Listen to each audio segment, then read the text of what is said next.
afternoon again, everyone, and welcome to Tea Time with Coach Feli. Today, I am back with my Osmanthus Oolong tea just because I like it very much. And if you remember, that was one of the first teas that I started with. Right, so now let's get on to our episode. Today's vlog episode is about the importance of embracing change. Haha, so cheap, so sophisticated. Well, it is really an episode that is inspired by my recent encounters with many people, business owners, self-employed people who struggle from the same thing, which is embracing change. Now, this is a topic that is very close to my heart because I find the only reason I still survive and still doing relatively okay in business up to today is because of the changes that I have made along the way. Now, if I ask you a question, is change always good?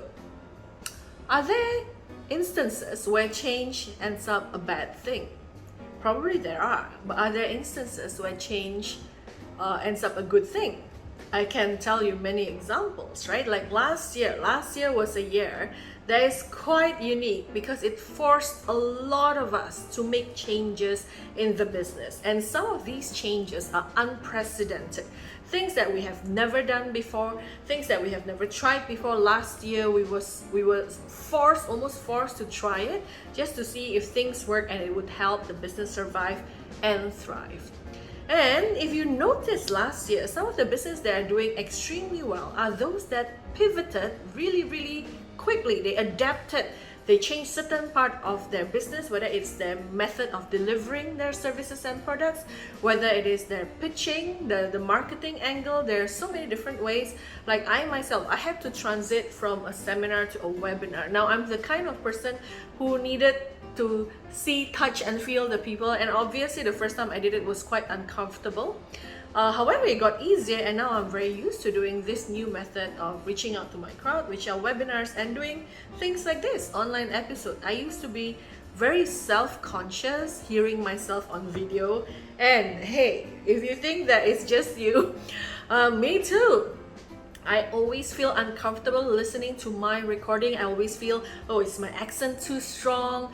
Am I too dead, too animated on video? There's so many things. Do I look fat from certain angle?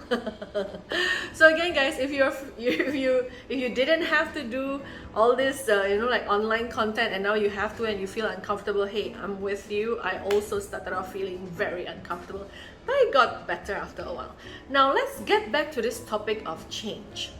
I have had a few encounters just this week alone with a few people who are saying, Fel, I don't think I'm ready for a change. One even told me straight off, I'm not willing to change. And she said it very adamantly with a lot of conviction. I'm not willing to change. However, the question is really, and if you are one of those people, again, there's nothing wrong with that. But then the question is really, is that useful for you? Is it useful not to change? Is it useful to change? What do you gain from not changing? And what do you lose from not changing? So one of the interesting conversations I had with this person who told me, I know I'm in my comfort zone, Fel, and change is uncomfortable. Aha! That is the key word. Why do we not like change? Because change is naturally uncomfortable, especially when what we have to change is ourselves. Changing your strategy, changing other people, that's not too bad. But changing yourself is probably going to be very uncomfortable. Now let's try to understand why we are uncomfortable. If you study human psychology, or if you have met thousands of people like I have, you will learn something, which is that human beings in general want to be accepted the way they are. That is why sometimes we're uncomfortable with feedback because, hey, I will interpret some feedback as, well, you want to change me. You find that there is something wrong with me. And then we get very defensive. And the more defensive we are, the less likely we are going to be willing to change. Isn't that interesting? However, if you really reflect, like I reflected upon myself last year, how much I have shifted, I have adapted, I have changed. I was asking myself, so what do I gain from not changing?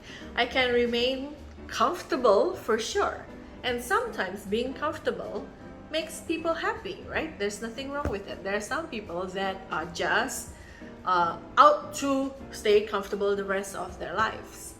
However, if what you want is not just being comfortable, if what you want is to grab opportunities, if what you want is to achieve the greatest success that you can get, if what you want is to scale your impact, to touch as many lives as possible, and these are the questions that I ask myself, what do you want, Phil?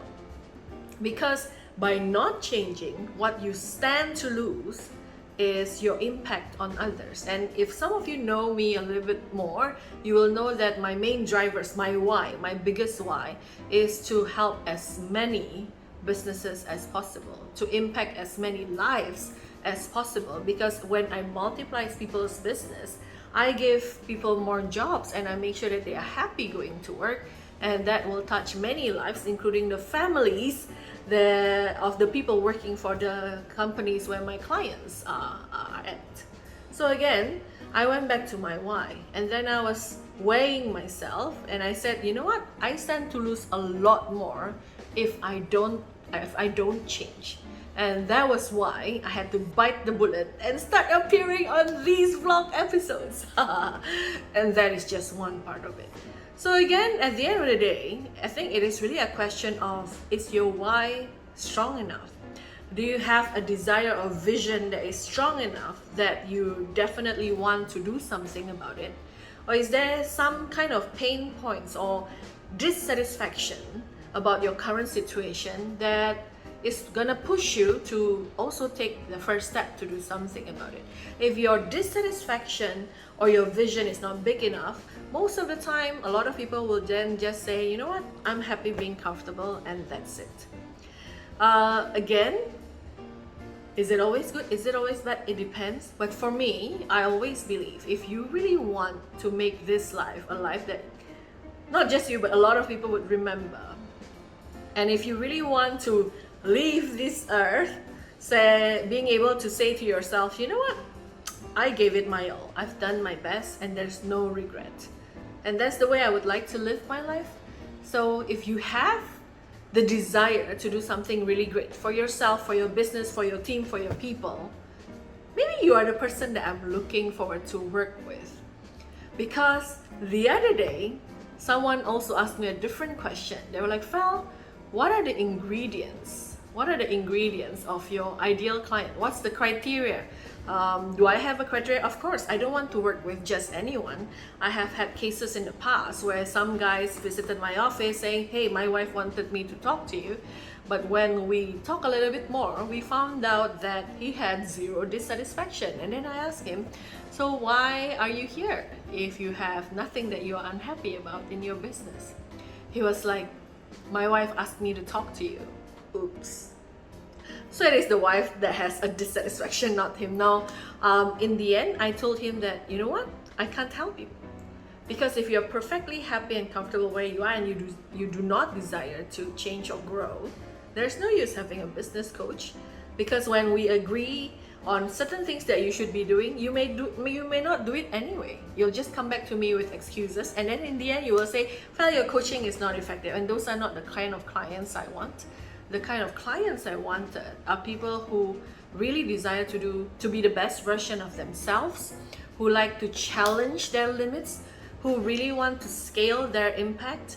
And if you know someone like that, even if it's not you, maybe one of your friends, they are business owners, they want to be the best version of themselves, but they have challenges in growing fast enough, they have challenges leading their team, they have challenges shifting from working in the business to on the business, please do me a favor and forward them this video or ask them to talk to me.